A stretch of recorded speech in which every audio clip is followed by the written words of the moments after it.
Hi everyone, I hope you're all well. So, I just wanted to share that one very important aspect of the twin flame journey is to fall in love with yourself and fall in love with life.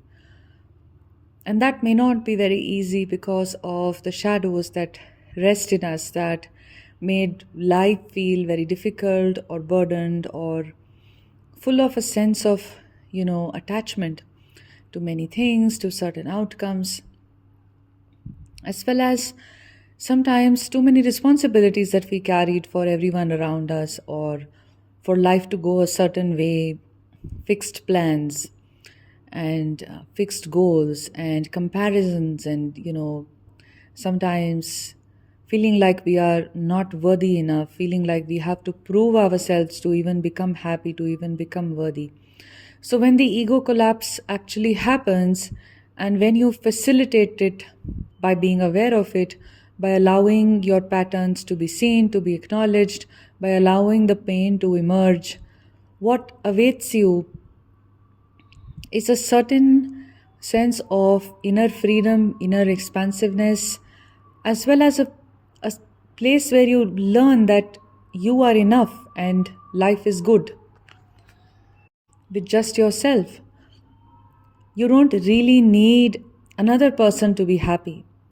So then, the presence or the absence of your twin is a bonus. It's like something that you can engage with, not from a place of, I need this person to fix me or I need this person to emotionally be present for me because I am an emotional wreck when they're not around me, not from that neediness space, right?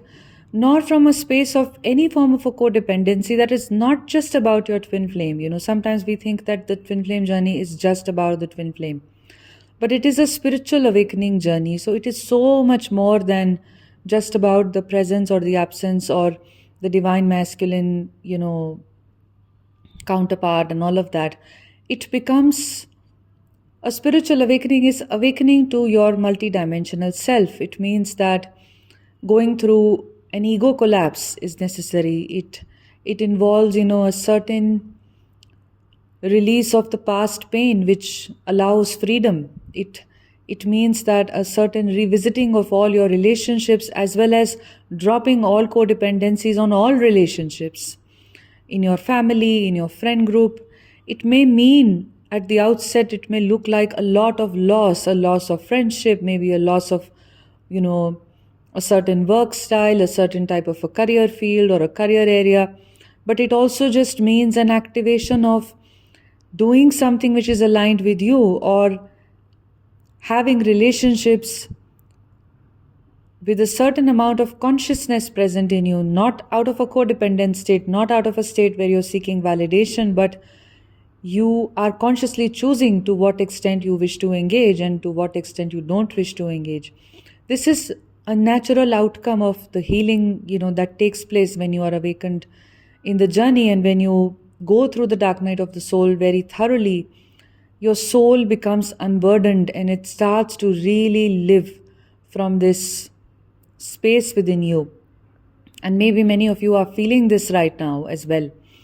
And it's just a reminder to know that life by itself is enough for you.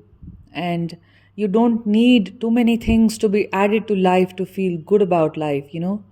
Like sometimes we feel that when we were unawakened, we would have created a lot of conditionalities to be happy.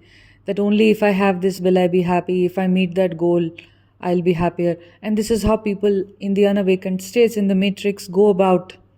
Unfortunately, the matrix programs humankind to feel that they are incomplete.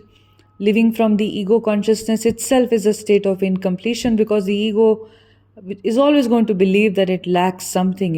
It's not the truth of our being at all. It is something that we created ourselves whenever we did that, just to cope with life the way it was, just to cope with already a very maladjusted framework of life that we sort of inherited um, through our family systems, through our places, through the collective, karmic consciousness of humanity and all of that.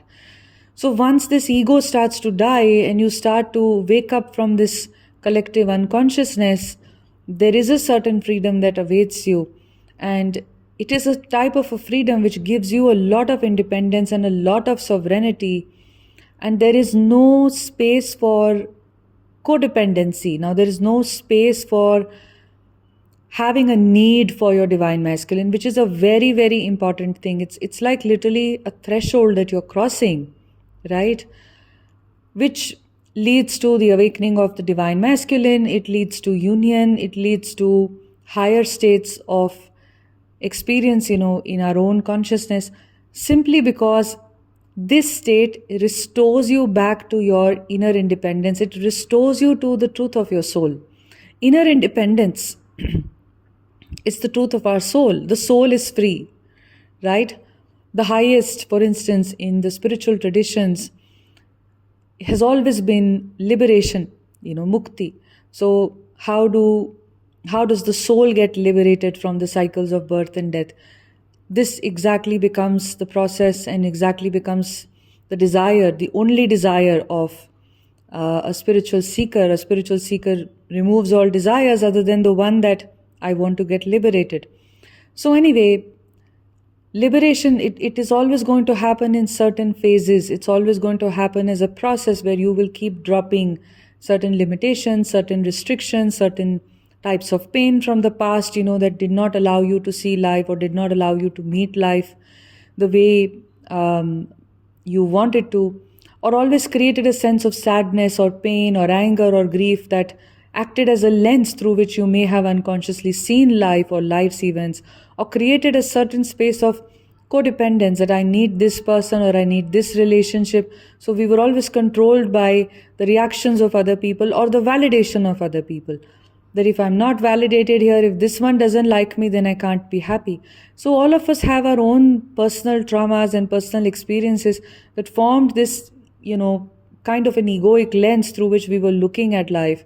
But with the ego collapse that this journey initiates you into, you start becoming more free, more expansive, and absolutely have no need for your twin flame, because a large part of depending on your twin flame mentally and emotionally and clinging to a certain kind of a fantasy, which is a very mental framework, not really the framework of the soul, because the soul is already in a state of union.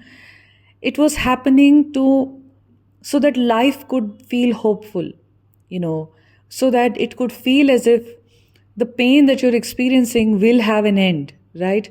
Many children use fantasies and imaginations to get out of difficult situations mentally, to make sense of trauma, to make sense of difficulties.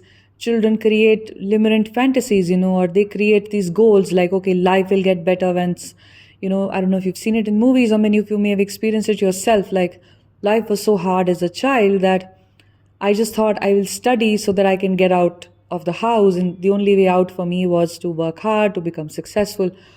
It's in some sense a coping mechanism which keeps us away from the present moment. It keeps us away from facing the pain of the present moment.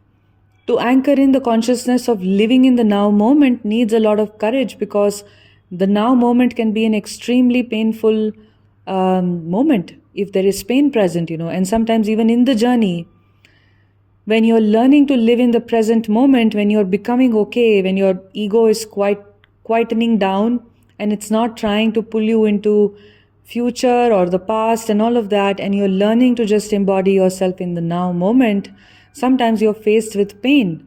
This can be past pain when living in the now was very, very hard because the situations were very hard. So the point is that to avoid living in the now, to avoid the pain of the now moment, we created fantasies, we created adaptation strategies, we created systems like distractions. We watched, as children, maybe we watched TV or we read or, we went out just to not feel the present moment, right? And then as adults, we adapted that to that as well. And right now, the society is going through a huge shift where children these days don't have any moment of boredom. They have no moment of just being, of just existing. They're constantly distracted. So which means so much energy is going into these adaptive mechanisms that it'll be even harder to come back to the present moment where life actually is functioning. It's going to be even harder to know life for what it is.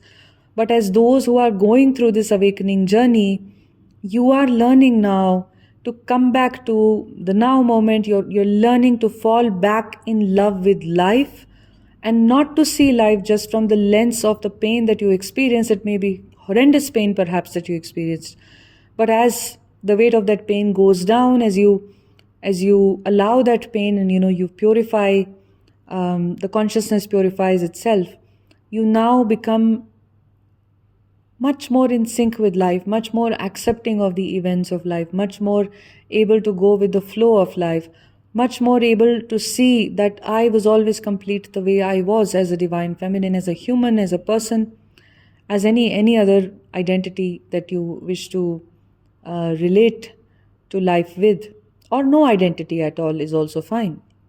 And you now start to see that there was never any incompletion within me, right? And whatever love that you were seeking from someone else, whether even from a twin flame or from your parents or from friends or from society or from past romantic lovers, etc., or some validation from anyone, that, oh, she's valuable because she's, doing something important in her life. We often have these adaptation strategies where we feel our identities are very linked to some things like our career or what we achieved in life, because those things can get reinforced by society. All of that, as it breaks down for you, you genuinely just can rest in your own inner state of completion and worthiness. And this is what this journey is, to fall back in love with yourself, to start valuing yourself as you are. I do not think that a state of inner freedom is possible without going through inner darkness, because inner darkness is something that we can't avoid. Sometimes people think that I'll just be here in the state of awareness all the time, come what may, and not feel the inner darkness that is coming up, or not feel the inner pain that comes up. But to embody the state of awareness and to allow the state of awareness to become something that is unflinched by the outer events, whether it's the appearance or the disappearance of your counterpart or any other outer event, that requires a certain, maturing. And the maturity will only happen if you allow the darkness within. So if for some of you, you're feeling that expansiveness, that's amazing. And for some of you, if you're feeling the darkness still, or you're feeling, the pain still, or you're feeling something from your reality is triggering, or something from your twin flame journey is triggering, or your childhood is coming up, or your past is coming up, allow everything, because it is all moving in sync. The more darkness we experience, the more we can hold light. It's not to glorify darkness or to glorify shadows or anything, but it's just to integrate them with a certain state of acceptance to whatever life brings to us. So remember that the journey is always going to deliver you to a state of inner wholeness, because it's actually more like a restoration to your state of inner wholeness. This is what the journey is about. If you wish to work one-on-one with me, click on the first link in the description, see the types of sessions that I offer, and then you can book a one-on-one session with me by emailing me. And you can also subscribe to my Patreon page, where videos go very deep. Last month, we covered topics on receptivity of the feminine energy. We spoke of moving from duality to non-duality, a spiritual process, a spiritual understanding of that. As well as we spoke of releasing the divine masculine from a partner role, a wonderful deep dive into why we even see and need them as a partner. So that will help you. And also,